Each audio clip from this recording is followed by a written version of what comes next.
আসসালামু আলাইকুম। এসএসসি 2025 সালে পরীক্ষার্থীরা বোর্ড চ্যালেঞ্জের মাধ্যমে রেজাল্ট কিন্তু অনেক শিক্ষার্থীর ইতিমধ্যে কিন্তু পরিবর্তন হয়েছে। তো তোমরা যারা বোর্ড চ্যালেঞ্জ করেছে এখানে তোমাদের জন্য বড় একটা সুখবর কিন্তু জানাই দিতেছি এবং একটা স্ক্রিনশট তোমাদের দেখাই দিতেছি। এটা দেখো, এই দেখো, মানে তোমরা যারা বোর্ড চ্যালেঞ্জ করেছো তোমাদের লিখিত খাতায় মূল্যায়ন করতে যারা মূল্যায়ন করে নাই ভালোভাবে বা হিসাব করতে ভুল করছিল, দেখো সরাসরি তোমাদের যে লিখিত খাতায়গুলো তারা ভুল করছিল শিক্ষকেরা, দেখো তাদের কাছেই আবার পুনরায় দেখো তোমাদের খাতাগুলো পাঠিয়ে দিয়েছে। এখানে শিক্ষকেরা তোমাদের খাতাগুলোতে পুনরায় আবার যোগ করে দেখতেছে নাম্বারগুলো কোথাও ভুল হয়েছে কিনা। এখানে তোমাদের খাতাগুলো দেখলো শিক্ষকেরা, এখানে অনেক পরিমাণে শিক্ষার্থী কিন্তু পাশ করেছে, কারণ লিখিত পরীক্ষায় শিক্ষকেরা কিন্তু নাম্বার যোগ বিয়োগে যদি ভুল করে থাকে সেক্ষেত্রে কিন্তু তোমাদের এই নাম্বারটা কিন্তু দেওয়া হয়েছে। এটা হচ্ছে যারা বোর্ড চ্যালেঞ্জ করেছো এক্ষেত্রে তোমাদের রেজাল্টগুলো দেখো রোল অনুযায়ী দেখো, এই দেখো একটা শিটের মাধ্যমে এক শিক্ষা বোর্ডের কর্মকর্তারা দেখো একটা শিটের মাধ্যমে তোমাদের রোলগুলোকে এখানে পিডিএফ আকারে তৈরি করে দেখো প্রত্যেকটা শিক্ষকের কাছেই তোমাদের খাতাগুলোকে পুনরায় আবার পাঠিয়ে দিয়েছে। এখানে তোমাদের বোর্ড চ্যালেঞ্জের মাধ্যমে এপাশে হচ্ছে শিক্ষকেরা তোমাদের খাতাগুলো পুনরায় আবার দেখতেছে এবং তোমাদের এমসিকিউটা তোমাদের এমসিকিউ যারা এমসিকিউটা হচ্ছে শিক্ষা বোর্ডে দেখা হচ্ছে, শিক্ষা বোর্ডের কর্মকর্তারা তোমাদের এমসিকিউটা পুনরায় আবার দেখতেছে। এখানে অনেক শিক্ষার্থী কিন্তু পাস করেছে ইতিমধ্যে, তোমাদের রেজাল্টটা কিন্তু ইতিমধ্যে কিন্তু অনেক শিক্ষার্থীর রেজাল্ট কিন্তু পাস চলে আসছে।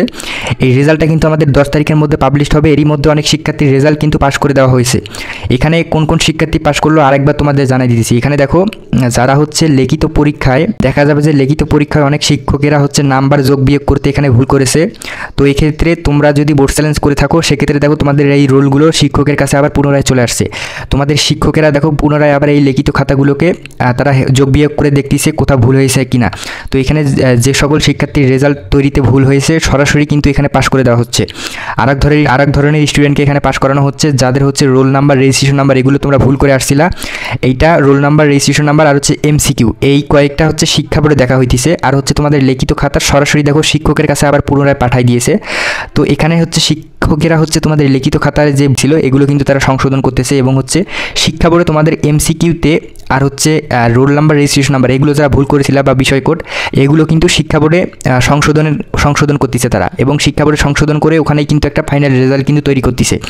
তাই তোমরা যারা বোর্ড চ্যালেঞ্জ করেছো ইনশাল্লাহ, এখানে আমি যে কয়েক ধরনের স্টুডেন্টের কথা বললাম তোমরা অবশ্যই পাস করে গেছো ইতিমধ্যে।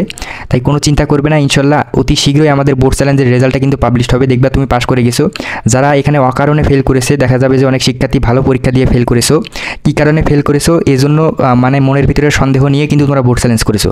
এক্ষেত্রে তোমরা যারা অকারণে ফেল করেছো এক্ষেত্রে তোমাদের এইগুলো বিষয়ে এখানে সকল কিছু দেখা হইতেছে শিক্ষা বোর্ডে।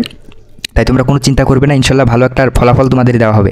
তাই অবশ্যই সাবস্ক্রাইব করে তোমাদের মূল্যবান মতামতটি কমেন্ট করে যাবে এবং অতি শীঘ্রই তোমাদের বোর্ড চ্যালেঞ্জের রেজাল্টটা পাবলিশ হবে। তাই বোর্ড চ্যালেঞ্জ বিষয়ে সকল তথ্য আমি কিন্তু জানাই দিব তোমাদের, তাই অবশ্যই সাবস্ক্রাইব করে তোমাদের মূল্যবান মতামতটি কমেন্ট করে যাবে।